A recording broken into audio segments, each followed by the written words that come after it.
गुरुर्ब्रह्मा गुरुर्विष्णुः गुरुर्देवो महेश्वरः गुरुः साक्षात् परब्रह्म तस्मै श्री गुरुवे नमः। अखण्डमण्डलाकारं व्याप्तं येन चराचरं तत्पदं दर्शितं येन तस्मै श्री गुरुवे नमः। नीलाम्बुजश्यामलकोमलाङ्गं सीतासमारोपितवामभागं पाणौ महासायकचारुचापं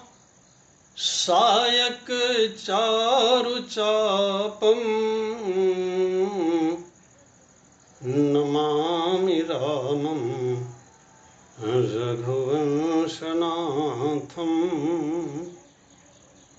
अतुलितबलधामं हेमशैलाभदेहं धनुजवनकृशानुं ज्ञानिनामग्रगण्यं सकलगुणनिधानं वानराणामधीशं रघुपतिप्रियभक्तं वातजातं नमामि।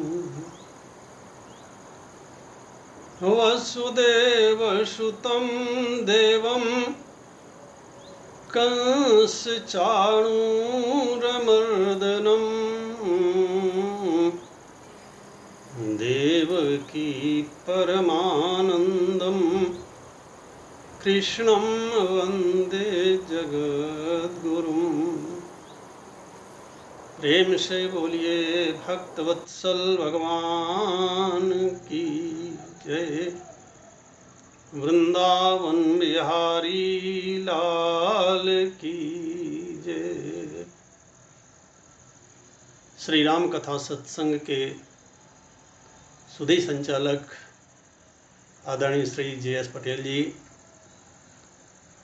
भगवत कथा रस में आवाहन करने वाले सुधी श्रोताजन, श्रद्धामयी भक्तमयी देवियों, आइए हम सब लोग अपने मन और वाणी को पवित्र करने के लिए और जीवन को धन्य बनाने के लिए भगवत गीता और श्री रामचरितमानस, जिसे हम रामायण नाम से भी जानते हैं, उसकी शरण में चलें। आप जानते हैं कि भगवत गीता स्वतंत्र ग्रंथ नहीं है, यह महाभारत का एक अंश है। महाभारत के भीष्म पर्व के 25वें अध्याय से लेकर के 42वें अध्याय तक के जो 18 अध्याय हैं, उन्हीं को हम श्रीमद् भगवत गीता के रूप में जानते हैं। सो भगवत गीता महाभारत का एक अंश है और महाभारत में 100,000 श्लोक हैं। इसलिए महाभारत को सतसाहस्री संहिता कहा गया है। महाभारत की प्रशंसा में तो यह भी कहा गया है, यन न भारते तन न भारते। जो महाभारत में नहीं है वह भारतवर्ष में भी नहीं है। जबकि महर्षि वाल्मीकि ने जो संस्कृत में रामायण लिखी है उसमें 24,000 श्लोक हैं। महाभारत में 1,00,000 श्लोक और रामायण में 24,000 श्लोक हैं। लेकिन यह जो 1,00,000 श्लोक वाला महाभारत है, इसमें सब कुछ है, धर्म, अर्थ, काम, मोक्ष। ऐसे विशाल ग्रंथ की रचना करने के बाद भी रचनाकार को शांति नहीं मिलती। वेदव्यास जी महाराज स्वयं अशांत हैं। तो इसका कारण क्या है? इसका कारण यह है कि महाभारत हमारे जीवन का घृणित यथार्थ है।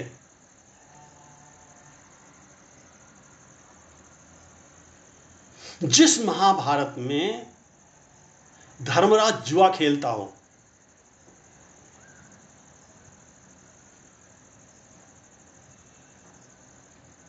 जिस महाभारत में धर्मराज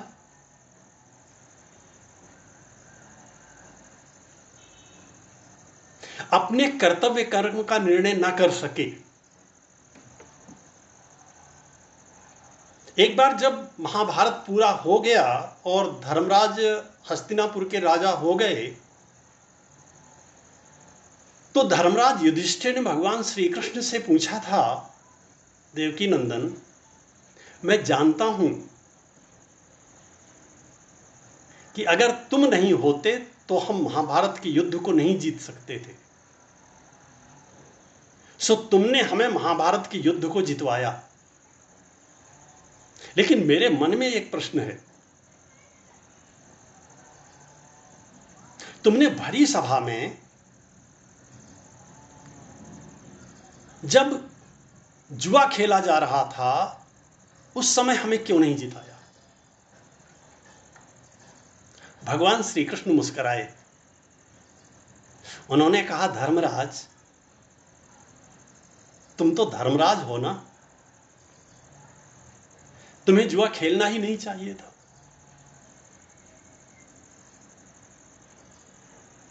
धर्मराज ने कहा, क्या करूं कन्हैया, अब कोई ललकारे तो सामने आना ही पड़ता है।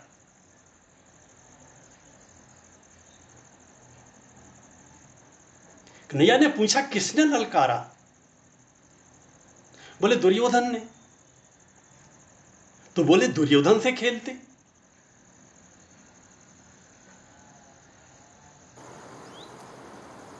धर्मराज ने कहा, कन्हैया बात तो सही है, लेकिन मैं क्या करूं, दुर्योधन ने अपनी ओर से शकुनी को बैठा दिया। भगवान फिर मुस्कुराए। बोले, दुर्योधन ने अगर शकुनी को बैठा दिया तो तुम मुझे बैठा देते।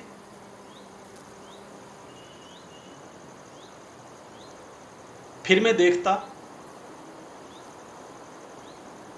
जरा विचार कीजिए, दुर्योधन अगर शकुनी को बैठा सकता है, धर्मराज कृष्ण को नहीं बैठा सकते। तुम्हारी ओर से शकुनी खेलेगा तो मेरी ओर से कृष्ण खेलेगा। और भगवान श्री कृष्ण अगर उस द्यूत युद्ध में बैठे होते तो परिणाम क्या होता?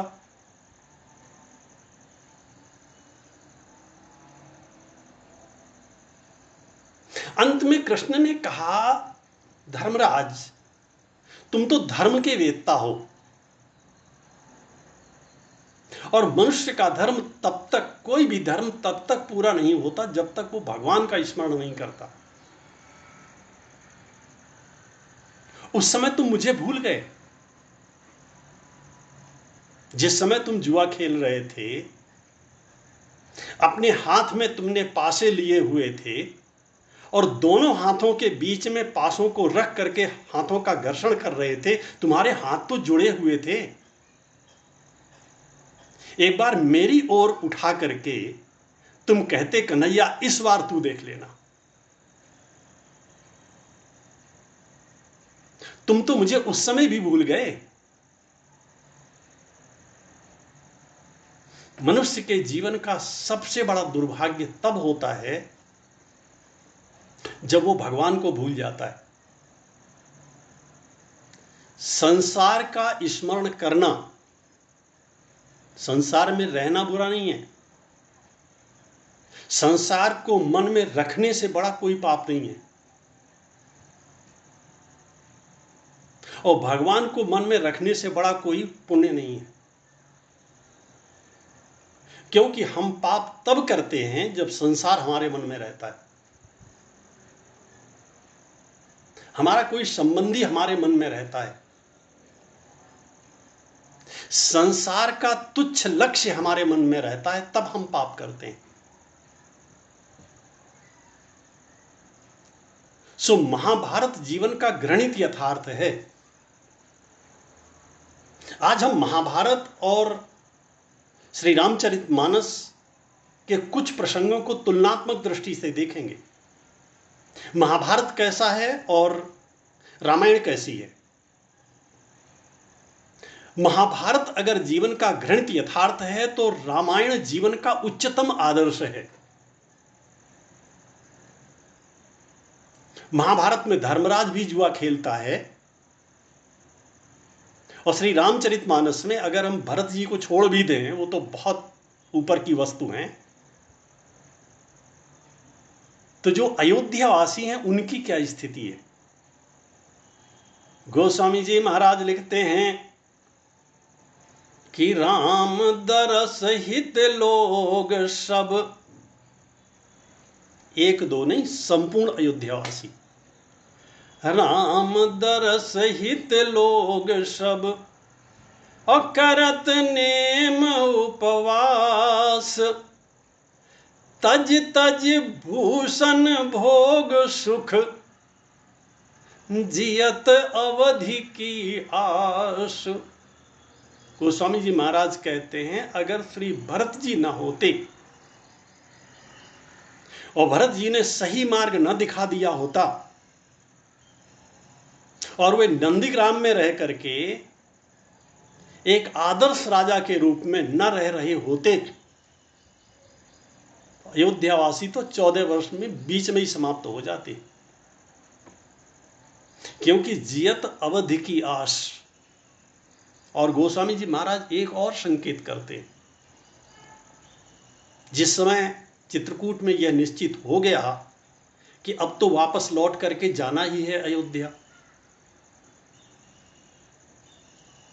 उस समय देवराज इंद्र ने अयोध्या वासियों पर सम्मोहन और उच्चाटन का प्रयोग किया। अब छन बन रुचि छन सदन सुहाही, अयोध्या वासियों को कभी वन अच्छा लगता है और कभी अयोध्या में जाने का मन करता है। किसी ने पूछा, महाराज ऐसा न करते तो क्या होता। बोले, अगर देवराज इंद्र ऐसा न करते तो न तरु लखन सिया राम वियोगा, हार मरत सब लोग कुरोगा। आधे अयोध्यावासी तो वहीं प्राण छोड़ देते, भाई अयोध्या की ओर चलते भी नहीं। एक और अयोध्या की सामान्य जनता है और दूसरी ओर महाभारत का राजा है।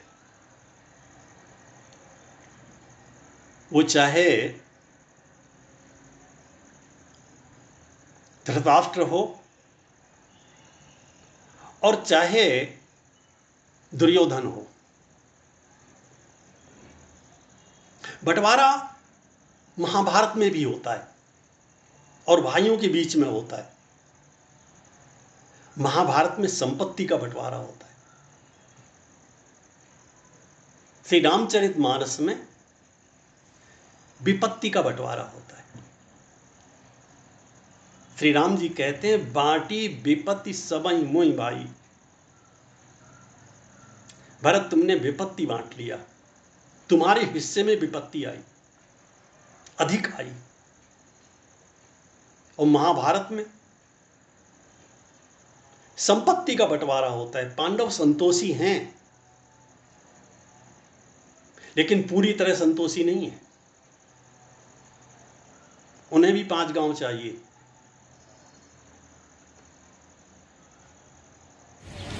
और जब पांडवों ने 5 गांव मांगे, दुर्योधन ने क्या उत्तर दिया?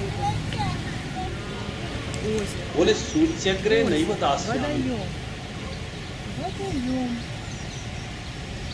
इसीलिए मैं कहता हूं कि महाभारत जीवन का घृणित यथार्थ है।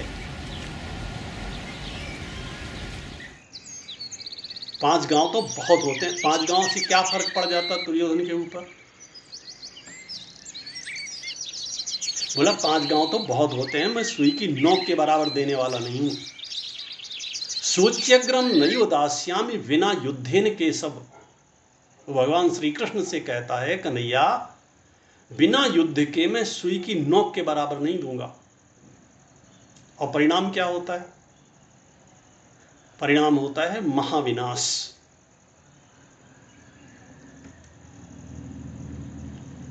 और श्री रामचरितमानस में क्या होता है? एक कवि ने बहुत सुंदर लिखा है, बंटवारा तो वहां भी होता है, लेकिन वहां विपत्ति का बंटवारा होता है। लड़ाई तो वहां भी होती है। महाभारत में लेने के लिए लड़ाई होती है, और श्री रामचरितमानस में न लेने के लिए लड़ाई होती है। क्योंकि राम भरत में आज छिड़ गई भैरों एक लड़ाई। 14 वर्ष लड़ेंगे दोनों, चलो देखने भाई। एक और है राम, दूसरी और भरत व्रतधारी। अवधराज को गेंद बना दोनों ने ठोकर मारी। लड़कर 14 बरस राम ने, लड़कर 14 वर्ष राम ने मानी अपनी हारी। जीत गए इस महासमर में भैया भरत खिलाड़ी। क्योंकि अब मैं प्रभु कृपा रीत जिय जोही। ये कोई पहली बार थोड़ी भरत जी जीते हैं। खेल में भी राम जी ने कभी भरत जी को हारने नहीं दिया। चित्रकूट की सभा में, भरी सभा में श्री भरत जी महाराज कहते हैं, मैं प्रभु कृपा रीति जिय जोही, हारहि खेल जीतावहि मोही। मैं तो बचपन से देख रहा हूं, जीतते जीतते भैया स्वयं तो हार जाते हैं, और खेल खेल में भी मुझे हारने नहीं देते। ये रामचरितमानस के, ये मानस के भाई हैं। और फिर महाभारत में देखो, महाभारत का भाई, महाभारत का देवर कैसा दुष्ट है, कितना नीच है। ऐसा बोलता है जैसा बोलने में किसी भी भले आदमी को अकेले में संकोच लगेगा। ये भरी सभा में बोलता है। क्योंकि दुर्योधन ने भरी सभा में दुशासन से कहा था, दुशासन द्रौपदी को नग्न अवस्था में मेरी जंघा पर बैठाओ। भगवान तो सब कुछ जानते हैं। उसी समय भगवान श्री कृष्ण ने प्रतिज्ञा की थी, दुर्योधन क्या समझता है, मैं उस सभा में नहीं हूं और मैं नहीं देख रहा हूं। ये सारे लोग चुप रह सकते हैं, मैं तेरी इसी जंघा को तोड़वाऊंगा। और आप जानते हैं कि दुर्योधन की जो जंघा टूटी, क्यों टूटी? क्योंकि उसकी मां ने तो कहा था,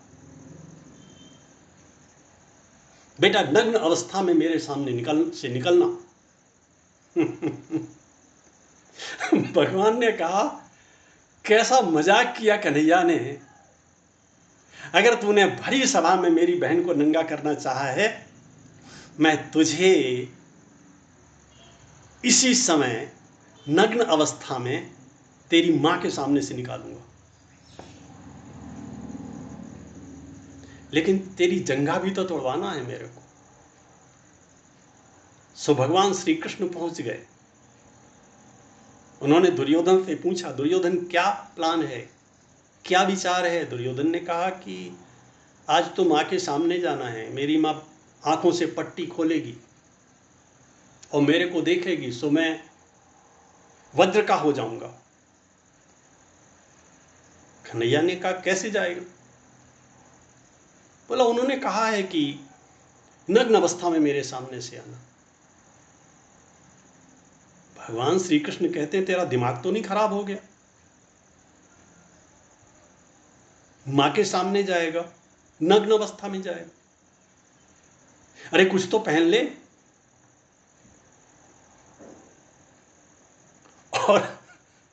और दुर्योधन ने जो पहना वही उसकी कमजोरी का पक्ष बन गया। वहीं से दुर्योधन की जंघा तोड़ी गई। क्यों? क्योंकि दुर्योधन ने कहा था, मेरी इसी जंघा पर द्रौपदी को बैठाना। कभी कभी मैं सोचता हूं, भगवान ना होते तो क्या होता? आज भी अगर भगवान ना होते तो क्या होता? मनुष्य मनुष्य तो नहीं होता, मनुष्य भी जानवर हो गया होता। क्योंकि अगर मनुष्य में मनुष्यता है तो मनुष्यता का एक मानक है, और वो है हमारे श्री राम। महर्षि वाल्मीकि से किसी ने कहा, मैं धर्म का दर्शन करना चाहता हूं। वाल्मीकि जी ने कहा, धर्म देखा नहीं जाता, धर्म देखने की वस्तु नहीं है, धर्म अमूर्त तत्व है। उसने बार बार आग्रह किया, ईश्वर कोई तो उपाय होगा। उन्होंने कहा है, अगर धर्म को देखना चाहते हो, श्री राम के पास जाओ, श्री राम को देखो। और उन्हीं की भाषा में मुझे ऐसा लगता है कि अगर धर्म को देखना चाहते हो तो श्री रामचरितमानस में देखो। क्योंकि श्री रामचरितमानस का देवर लक्ष्मण, जिस समय श्री रामचरितमानस में तो इतना ही लिखा है कि सुग्रीव ने कहा कि हमें देख देन्हु पटडारी, मांगा राम तुरत ते दीन्हा, पट उरलाए सोच अति कीन्हा। लेकिन महर्षि वाल्मीकि लिखते हैं कि बात इतनी ही नहीं है, कुछ आभूषण भी किशोरी जी ने फेंके थे और सुग्रीव उन आभूषणों को लेकर के भी आया। श्री राम ने लक्ष्मण के सामने केयूर, जिसे बाजूबंद कहते हैं, हाथ के ऊपरी हिस्से में पहनने वाला आभूषण लक्ष्मण के सामने रखा। लक्ष्मण ने हाथ में उठाया, दो देर तक देखते रहे, इनकार में सिर हिला दिया, सरकार नहीं जानता, नहीं देखा कभी। राम ने कंगन उठाया और कंगन उठा करके लक्ष्मण को देखा। लक्ष्मण देखो, ये तुम्हारी भाभी के हैं। लक्ष्मण देर तक देखते हैं, सिर हिला देते हैं, भैया नहीं पहचानता। और जैसे ही श्री राम ने नूपुर उठा करके, जो पैर की उंगली में पहने जाते हैं, नूपुर उठा करके लक्ष्मण को दिए, लक्ष्मण ने दोनों हाथों से आदर पूर्वक लेकर के उन्हें अपने मस्तक से लगा लिया। प्रभु, इन्हें कैसे भूल सकता हूं? क्योंकि जब जब मैं मां के चरणों में प्रणाम करने गया, मैंने मस्तक को रखा, प्रतिदिन मेरे मस्तक में इनकी अनुभूति आज भी है। इनका घर्षण आज भी मुझे स्फूर्ति दे रहा है। वहां लक्ष्मण कहते हैं, केयूरम नैव जानामि, मैं केयूर को नहीं जानता, बाजूबंद को नहीं पहचानता। नैव जानामि कंगनम, मैं कंगन को भी नहीं जानता। नूपुरम तो भी जानता, नूपुरों को तो ठीक से जानता हूं। क्यों जानता हूं? क्योंकि नित्यम पादाभिवंदनात्, मैंने अपनी भाभी के चरणों का वंदन किया है, प्रणाम किया है, और इन नूपुरों का प्रतिदिन दर्शन किया है।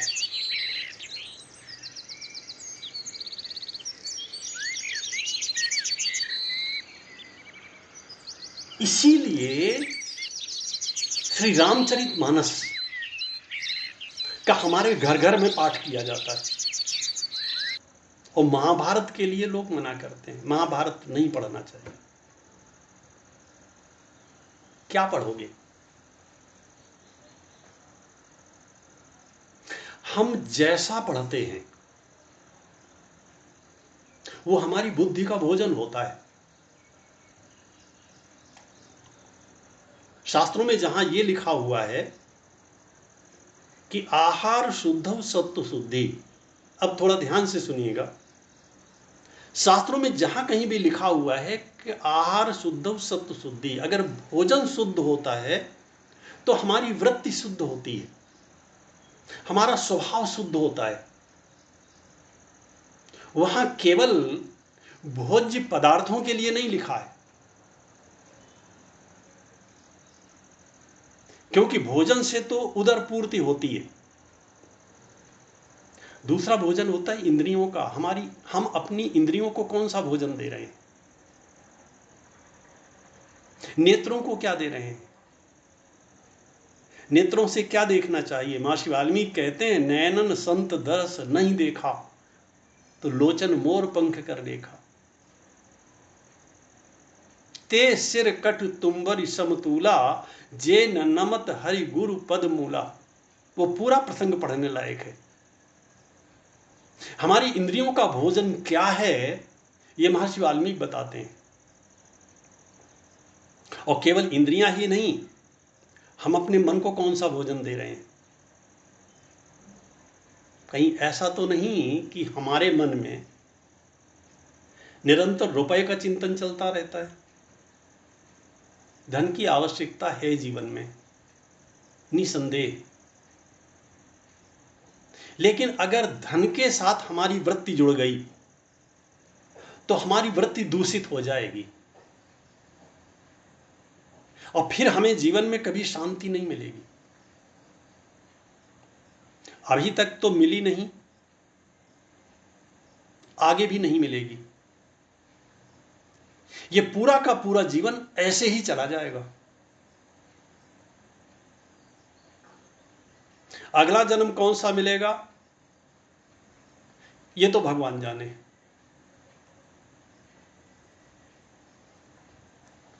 महाभारत की माता अपने बेटे के बारे में सोचती है, मेरे बेटे का शरीर वज्र का हो जाए।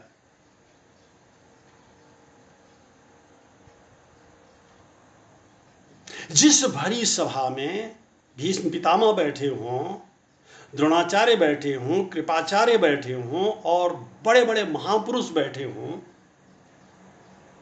उस भरी सभा में धर्म की अवहेलना होती है। और महाभारतकार वेदव्यास जी महाराज कहते हैं, धर्म एव हतो हंति, जो धर्म का को मारता है, धर्म उसे छोड़ता नहीं है।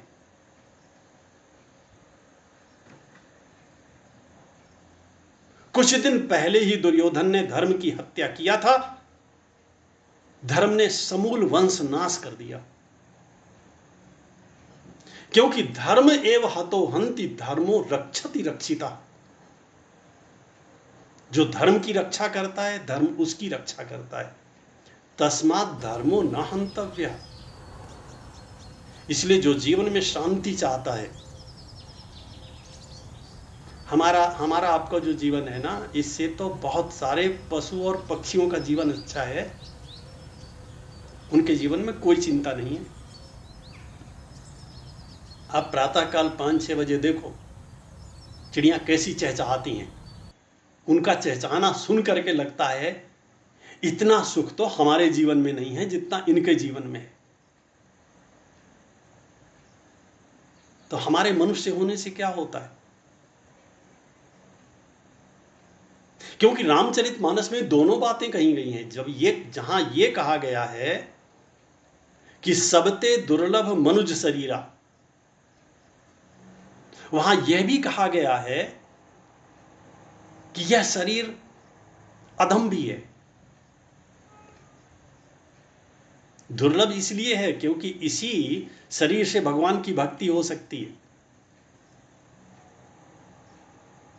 अगर भगवान की भक्ति न किया गया, संसार में रच बस गए, संसार सागर में डूब गए, संतों की भाषा में और श्री रामचरितमानस की भाषा में, तो भगवान को छोड़ करके फिर कोई उद्धार करने वाला नहीं है, कोई हमें बचाने वाला नहीं है। सो महाभारत की जो माता है वो तो अपने बेटे के बारे में सोचती है। महाभारत का पिता भी अपने बेटे के बारे में सोचता है।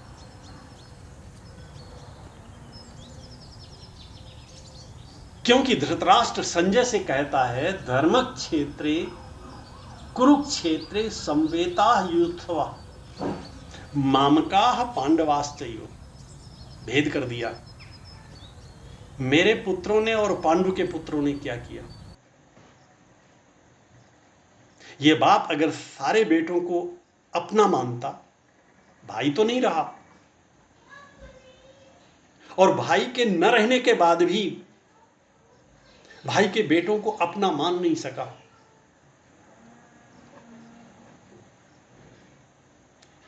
धृतराष्ट्र की बाहर की आंखें तो फूटी हुई हैं, इसकी अंदर की आंखें भी फूटी हुई हैं। सो महाभारत के माता और पिता केवल अपने बेटे के बारे में सोचते हैं। और श्री रामचरितमानस की माता सुमित्रा जी के 2 बेटे, एक को राम की सेवा में लगा दिया, दूसरे को भरत की सेवा में लगा दिया। और केवल सेवा में ही नहीं लगा दिया,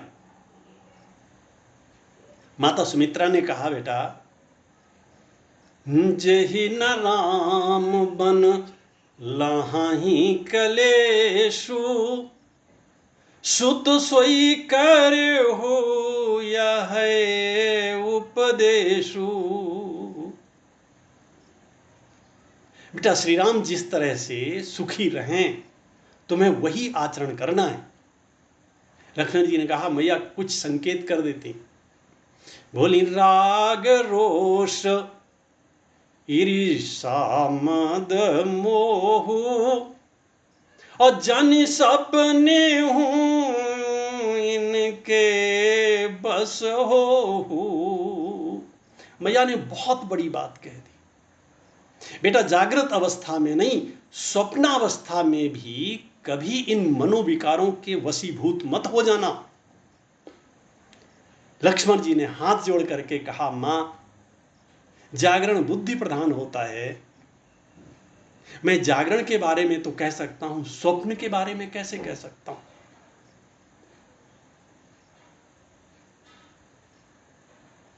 सुमाता सुमित्रा ने थोड़ा सा खींच भरे शब्दों में कहा, मेरा बेटा होकर के कैसी बात करता है। जनि सपन्यू इनके बस हो। तुलसीदास जी महाराज ने तो नहीं लिखा, लेकिन महर्षि वाल्मीकि ने लिखा।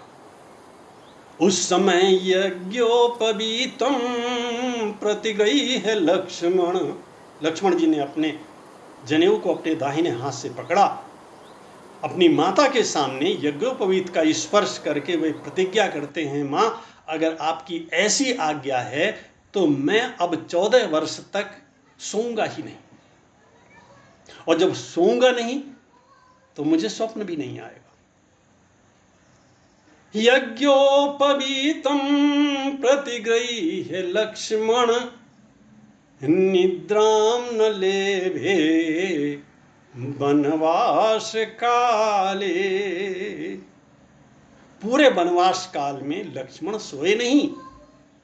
कृत्वा प्रतिज्ञां जननी विलोक्य, लक्ष्मण ने कठोर प्रतिज्ञा किया और प्रतिज्ञा करके एक बार माता की ओर देखा।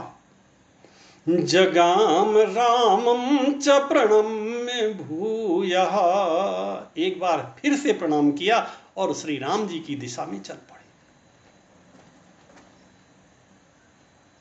सो एक श्री रामचरितमानस का भाई है, एक श्री रामचरितमानस की माता है, जो आदर्श की पराकाष्ठा है,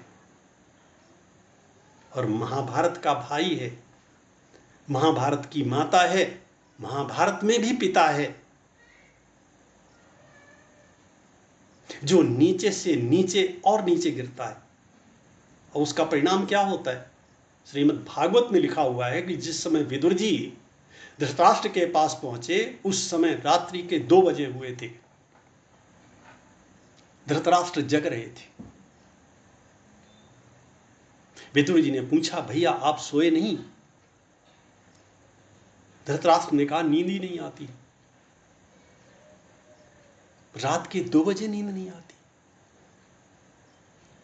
धृतराष्ट्र ने कहा, न दिन में नींद आती है न रात में नींद आती है। विदुर जी तो धर्म के अवतार थे। उन्होंने कहा, जानते हो नींद क्यों नहीं आती? क्योंकि कार्य तो दुर्योधन ने किया। लाक्षागृह में अपने भाइयों को मारने के लिए योजना बनाई, सो पूरा का पूरा लाक्षागृह बना दिया। भगवान श्री कृष्ण ना होते तो क्या होता? विष मिला करके लड्डू तो भेजता है दुर्योधन, लेकिन धृतराष्ट्र तुम्हें भी तो मालूम था, क्या तुम मना नहीं कर सकते थे? सो जो पाप दुर्योधन के खाते में जमा हुआ है वो तुम्हारे खाते में भी जमा है। जिसका फल दुर्योधन को भोगना पड़ेगा वह पाप तुम्हें भी भोगना पड़ेगा। इस जन्म में भोगना पड़ेगा और मरने के बाद फिर भोगना पड़ेगा।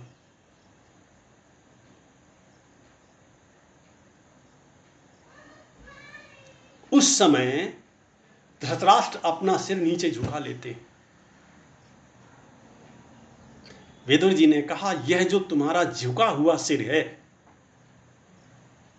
यह बता रहा है कि अगर तुमने अभी भी अपने कल्याण के बारे में न सोचा तो तुम्हारा अगला जीवन पशु योनि में होने वाला है, जहां जीवन भर तुम्हारा सिर झुका ही रहेगा। यह सिर कभी उठेगा नहीं। सो हम लोग भी भगवान से प्रार्थना करें, कन्हैया अपने भगवत गीता के माध्यम से हमें ऐसा उपदेश करना जिससे हमारा अगला जीवन, अब अगले जीवन में जो मिलने वाली योनि है, जो शरीर है, उसमें हमारा सिर नीचे झुकने ना पावे। और ऐसी प्रार्थना अगर भगवान से किया तो भगवान अवश्य सुनेंगे।